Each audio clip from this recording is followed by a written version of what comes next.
Olá, todos sejam bem-vindos, ao nosso primeiro encontro online do curso Técnico em Nutrição e Dietética. Meu nome é Denise Santos, sou nutricionista clínica funcional, delegada atualmente do CRNC do Estado da Paraíba, da nossa nova gestão, E vamos falar um pouco sobre o papel da nutrição, recuperação do paciente com Covid-19, Sejam todos bem-vindos, quero agradecer ao convite e estou muito honrada, e grata pelo convite da nossa querida professora e toda a equipe, a professora Catarine e toda a equipe do encontro online do curso Técnico em Nutrição e Dietética. Vamos falar, começar a falar sobre o papel do nutricionista na recuperação do Covid-19. Mas antes da gente falar um pouco sobre o papel do nutricionista e do técnico de nutrição, vamos falar um pouco sobre o Covid-19, O que é o Covid? Estamos vivendo, atualmente, não só na Paraíba, não só no Brasil, mas mundialmente, estamos vivendo dias difíceis com essa doença infecciosa, chamada coronavírus ou Covid-19, que tem transformado o mundo, O mundo está passando pela transformação por causa dessa doença infecciosa, Que tem trazido muitos danos ao mundo, e não só a vidas, mas também financeiramente em todo o Brasil, em todo o mundo, Então, o coronavírus nada mais é do que uma doença, é uma síndrome respiratória aguda grave que tem trazido muitos danos à população mundial, É uma doença que iniciou por volta de 31 de dezembro de 2019, posteriormente chamada de Covid-19. É uma doença que foi constatada em Wuhan, na China, E tem trazido à população mundial muitas vezes desespero, muitas vezes insegurança, muitas dúvidas por ser algo novo, E até o momento nós temos visto que alguns estudos relatam que essa doença de imediato achava que era por causa esse vírus vinha o contágio através de alimentos, E alguns estudos após foi constatado que a transmissão foi de pessoa a pessoa, E rapidamente foi comprovado isso, E desde então o surto adquiriu uma dimensão pandêmica, muitos casos em vários países, mais de 100 países, incluindo o nosso Brasil, Que hoje, mundialmente, tem trazido muitas situações difíceis, seja na área da saúde. O mundo tem vivido uma crise de saúde pública em relação ao Covid-19, Por causa da propagação e da contaminação desse vírus tão desconhecido, dessa doença tão desconhecida, E vamos, a partir do momento que atingiu vários países, foi a Organização Mundial de Saúde, ela constatou e declarou como uma pandemia, por ter atingido vários países, ter sido uma propagação de país a país, né? E vamos falar um pouco quais são os sintomas desse Covid-19, né, coronavírus. Quais são os sintomas, né? Como é que a gente poderia falar?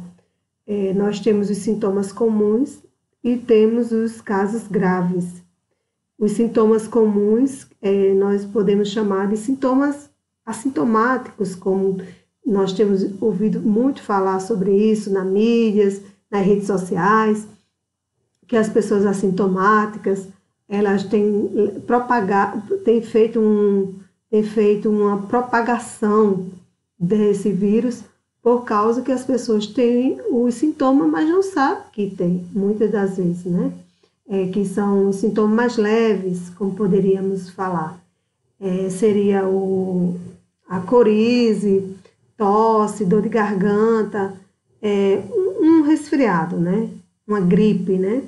E em casos mais graves, que são os sintomáticos, que é justamente a febre alta, a dificuldade respiratória, a questão da pneumonia, a inflamação dos pulmões, né? Que tem trazido a perca de, como é que eu poderia falar?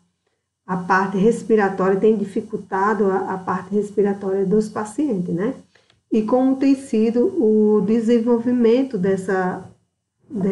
desse vírus. O tempo de exposição ou de vida, como a gente poderia falar, ele tem alguns estudos que mostram que ele varia de 1 a 14 dias. Algumas pessoas, nos primeiros dias de contágio do coronavírus, elas já têm os sintomas. Outras não, outras terminam os 14 dias e não tem sintoma nenhum, né? Ou tem apenas um resfriado normal, uma gripe, uma tosse normal. Já tem casos de pessoas que com 2, 3 dias já tem levado essas pessoas a internação, a um caso mais grave de intubação, de UTIs e etc, né? Mais ou menos isso, né? Que nós temos visto isso na nossa realidade do dia a dia. E qual o tipo de vida, de permanência desse vírus nas superfícies? Nós temos muito visto falar da questão da higienização, dos cuidados da limpeza diária, seja nas repartições de trabalho, seja em casa mesmo, nos lares, né? A questão dos cuidados que devemos ter, porque não é muitas das vezes o alimento que chega à nossa casa, mas muitas das vezes é como esses alimentos, onde esses alimentos, eles vêm até a nossa casa, né? Eles vêm através de papelão, vêm através de sacolas, vêm através de metais. Então, o cuidado que nós devemos ter redobrado, né?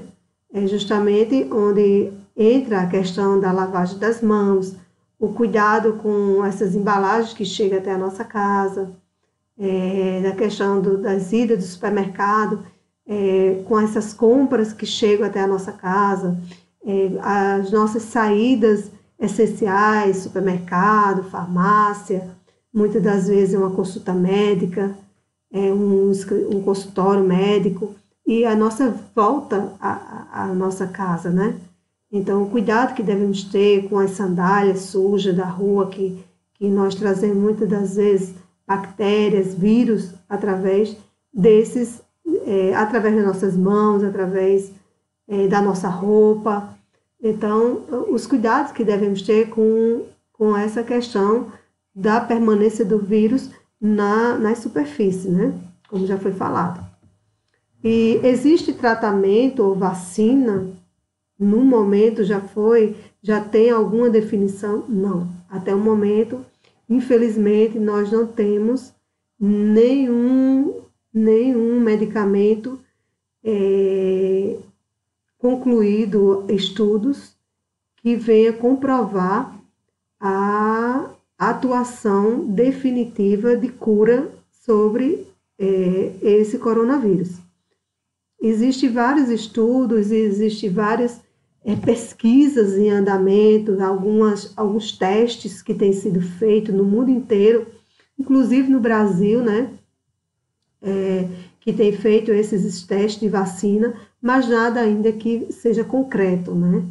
E com isso, existem vários estudos, algumas polêmicas com alguns medicamentos, como temos visto nas mídias sociais, muitos estudos mostram que o cloroquina, a dexametasona, a amoxicilina, alguns desses antibióticos, corticoides, têm feito em paciente, têm tido uma melhora, outros não, e tudo isso tem nos levado a dúvidas, né?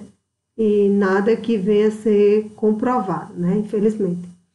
E quais são os cuidados que nós devemos ter para a propagação ou a contaminação desse inimigo invisível nosso mundial? É justamente essa questão do distanciamento, que é o isolamento social, que é o distanciamento social, quarentena, assim como podemos falar. A questão das máscaras, luvas, lavagem das mãos, o uso do álcool gel, a questão do cuidado com os nossos idosos, com pessoas da área de risco, que são pessoas portadoras de problemas cardíacos, diabetes, doenças crônicas, né? Essas pessoas é que nós devemos ter o cuidado e resguardar essas pessoas de ir ao supermercado, de saída, só sair o necessário. Se tiver alguém que possa fazer por essas pessoas, para que elas possam se proteger.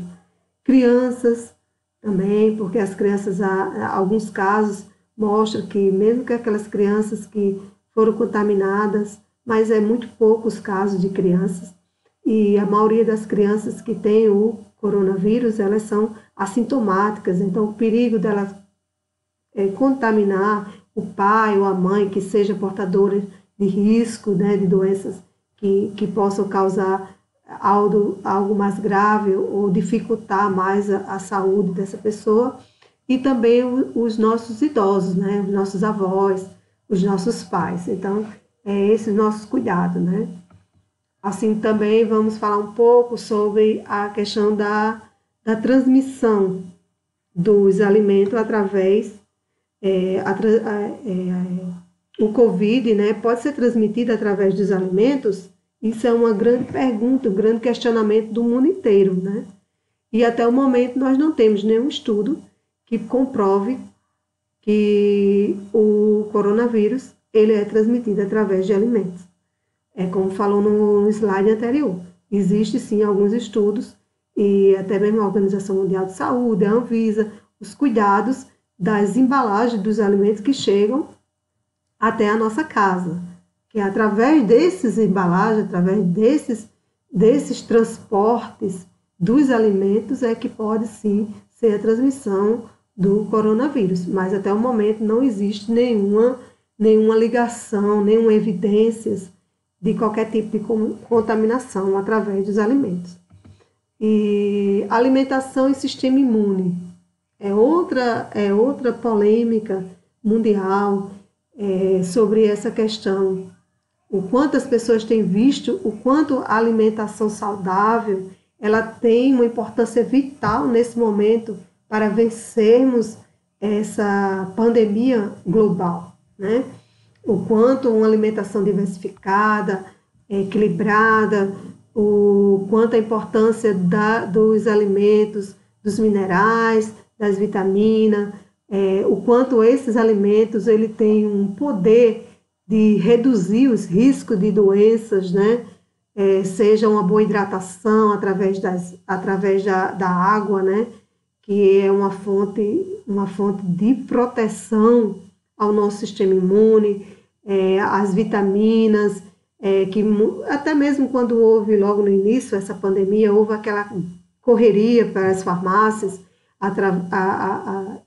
para o alto consumo de vitamina C, de vitamina D, e todo mundo correndo. E essas pessoas também muitas vezes esquecem que esses vitaminas, esses minerais estão dentro da nossa própria casa, através dos alimentos, através das vitaminas C, através do limão, através da goiaba, através do kiwi, acerola, que são fontes de vitamina C, através da vitamina D, através dos alimentos, através o sol, que é uma fonte de vitamina C, 15 minutos de sol por dia, o quanto fortalece nosso sistema imune, o zinco, o selênio, o ferro, através de alimentos como espinafre, feijão, beterraba, todos esses alimentos, ele fortalece o nosso sistema imune, ele protege a nossa saúde, esses alimentos, essas vitaminas, esses minerais.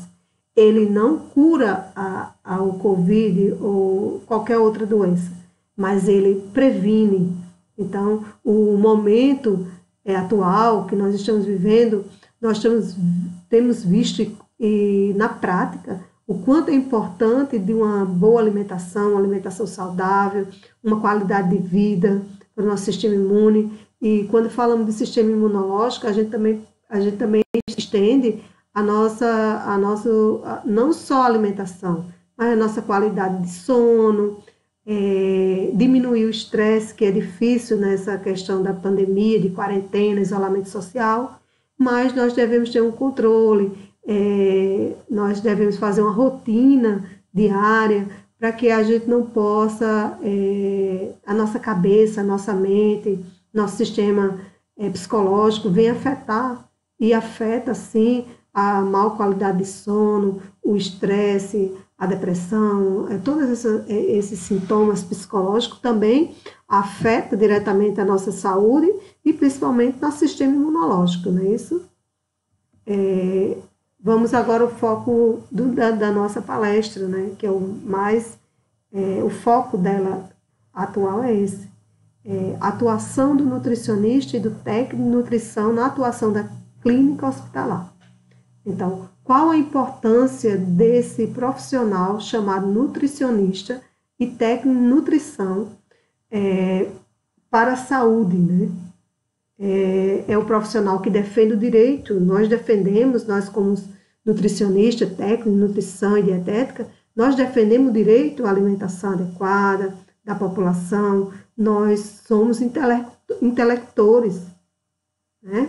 Que traz informações, que atua através da prática, através de busca de alternativas, para contribuir, para promover e na promoção da saúde e do acesso da alimentação adequada para o enfrentamento de todas as doenças e, no momento, a questão da pandemia que estamos vivendo através desse vírus, do coronavírus, ou Covid-19, né? Quais são as principais dificuldades nossa como nutricionista que nós enfrentamos no dia a dia hospitalar? Nós estamos vendo hoje, eu como faço parte do CRN, sou delegada do CRN, estou nessa gestão agora, nós temos visto quantos nossos colegas que estão no dia a dia no hospital, no enfrentamento desse Covid-19, nós temos visto as dificuldades que eles estão tendo de cuidar desse paciente. Muitas das vezes é o contato físico que nós não podemos ter por causa da contaminação, as faltas de EPIs adequados, muitas das vezes depende de unidade hospitalar, de hospital para hospital. Uns vê o nosso profissional nutricionista como um profissional na equipe multidisciplinar importante, muitos já não vê com os mesmos olhos e falta esses equipamentos de proteção, no caso de capote, de máscara N95, que é uma proteção maior, de luva, de máscara, e todos esses equipamentos IPIs, né, que, como é chamado, que é equipamento de proteção individual para cada profissional. Então, as maiores dificuldades que nós temos tido hoje, né, diante dessa pandemia, são essas. é a falta de contato que nós temos. Nós muitas das vezes não podemos ter com o paciente, ver a questão de fazer avaliação, né, antropométrica, detalhada, muitas vezes nós não podemos fazer por causa que a contaminação ela pode intervir e prejudicar a saúde também do profissional. Mas, diante de tudo isso que estamos vivendo, nós temos visto isso bem na prática, né? E qual a conduta que nós, nutricionistas, temos feito e acompanhado e utilizado com os nossos pacientes, né? Qual seria, né? O prontuário telefônico, prontuário digital. Cada hospital ele tem uma forma diferente de trabalhar. Então, nós temos os setores públicos, temos os setores particulares. Então, cada um tem logo no início, quando começou, nós temos alguns protocolos lá no site mesmo do CRN, da Organização Mundial de Saúde, da Anvisa e do próprio Conselho Federal de Nutricionistas, que eles dão uma orientação que os nutricionistas deveriam evitar ter um contato maior com o paciente, né? Só que alguns hospitais, eles atuam, eles põem esse protocolo em ação no dia a dia deles, eles agem assim. Já tem outros que não, tem outros que o nosso profissional, eles têm que ter contato direto, principalmente aqui em João Pessoa, por exemplo, nós temos vários hospitais, o Clementino Fraga, nós temos o Edson Ramalho, nós temos o Protovida, nós temos a Frei Damião, o Hospital Metropolitano, que tem o Hospital Solidário, né? Então, são todos esses hospitais que eles são exclusivos Covid. Então, nossos profissionais, eles estão tendo contato diretamente, sim, com o paciente, que está dentro das UTIs, que estão nas enfermarias, mas também eles estão tendo todo o suporte de EPIs adequado, máscara N95, capote, óculos de proteção, toda essa proteção. E alguns casos que nós estamos tendo que talvez não cumpra o protocolo, nós estamos sendo comunicados, ou está havendo algumas denúncias, e nós, como conselho, nós vamos até a unidade hospitalar e analisamos tudo o que está acontecendo, e em alguns casos a gente pode até atuar, o hospital ou a unidade, em prol e dar assistência aos nossos profissionais, que a vida deles é importante, quanto também a importância dos nossos pacientes, a vida deles, né? Então, como está sendo feita essas condutas? Está sendo feita dessa forma.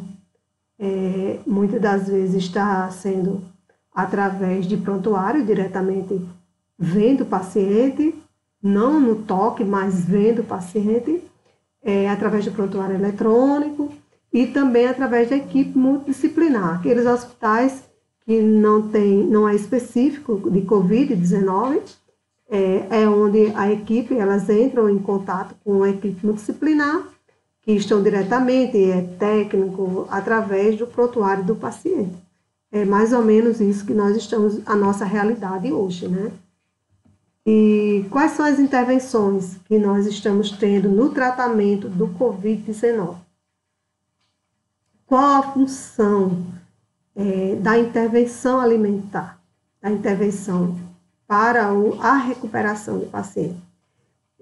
É de suma importância a alimentação, o suplemento nesse momento para a recuperação do paciente, porque o paciente ele pode ter um medicamento que vá surtir efeito, sim, é importante, sim, mas também se esse paciente ele não estiver alimentado, se ele não tiver suprido de suplemento alimentar ou a comida, a dieta via oral, então esse paciente ele vai ficar debilitado, a sua imunidade vai baixar, todo o seu sistema imunológico vai ficar, vai ter uma deficiência, e isso vai dificultar a recuperação do paciente. Então, onde entra onde entram nossos profissionais, os nutricionistas, técnicos de nutrição, onde ele entra com a sua promoção, o seu cuidado, de cuidar da alimentação, de ver toda essa questão de quantidade e a qualidade do alimento que vai ser oferecida aos nossos pacientes, né? É de suma importância o cuidado, assegurar para que esse paciente ele não fique desnutrido, porque a partir do momento que o paciente ele fica desnutrido, então o sistema imunológico dele ele dá uma queda, e isso vai afetar diretamente na recuperação desse paciente. Então, esse trabalho envolve assistir o estado nutricional do paciente grave, aqueles que estão sedados, aqueles que estão intubados, aqueles que estão orientados, né, que a gente chama, que é o paciente que está orientado, é aquele paciente que está lúcido, está com dificuldade, mas dá para se alimentar oralmente, né? E temos aqueles pacientes que são mais graves, que é aqueles que estão sem poder se alimentar, questão dos idosos, que muitas vezes têm dificuldade para se alimentar, então todo aquele cuidado clínico, né? E de encurtar, para que com esse cuidado seja encurtado o tempo de duração desse paciente na unidade hospitalar, ou mesmo e reduzir o risco de mortalidade desse paciente, através de um cuidado, de uma assistência nutricional. Verdade? E para concluirmos, né, eu queria primeiramente, antes de concluir, agradecer a oportunidade, à equipe do congresso, né, toda a equipe organizadora, em especial a professora Catarine, que tem sido muito amiga, tem sido muito parceira em algumas situações que nós temos vivido, né? E agradecer de coração e concluir essa minha fala deixando uma mensagem para vocês, que humanizar é dedicar com o melhor de si a uma causa ou a alguém. A partir do momento que você escolhe ser um profissional de saúde, você tem que saber que você tem uma responsabilidade de suma importância, o cuidado com a vida, o cuidado ou uma causa de alguém. Você deve ter isso na sua mente, você é estudante, técnico de nutrição e dietética. A partir do momento que você escolhe esse curso de saúde, nós como nutricionista também, nós sabemos a importância da humanização, a importância de cuidar bem do outro. E mais do que nunca, a partir desse momento que o mundo está vivendo, o mundo está passando por processos significativos de mudanças, onde nunca mais nós seremos os mesmos, nós teremos um mundo diferente, um mundo que nos aguarda, um mundo diferente e um mundo desconhecido ainda. Mas nós não podemos esquecer que a partir do momento que nós escolhemos o nosso curso de saúde, nós devemos saber que humanizar é cuidar bem do outro. Então, eu deixo isso para vocês como minha fala final e que Deus abençoe cada um de vocês. Obrigada. Aqui estão meus contatos. Se alguém quiser entrar em contato comigo para tirar alguma dúvida sobre a palestra, sobre o CRN, pode entrar em contato que eu responderei, tá bom? Muito obrigada a todos. Que Deus abençoe cada um de vocês e que vocês tenham um bom congresso e Deus abençoe a todos, tá? Obrigada.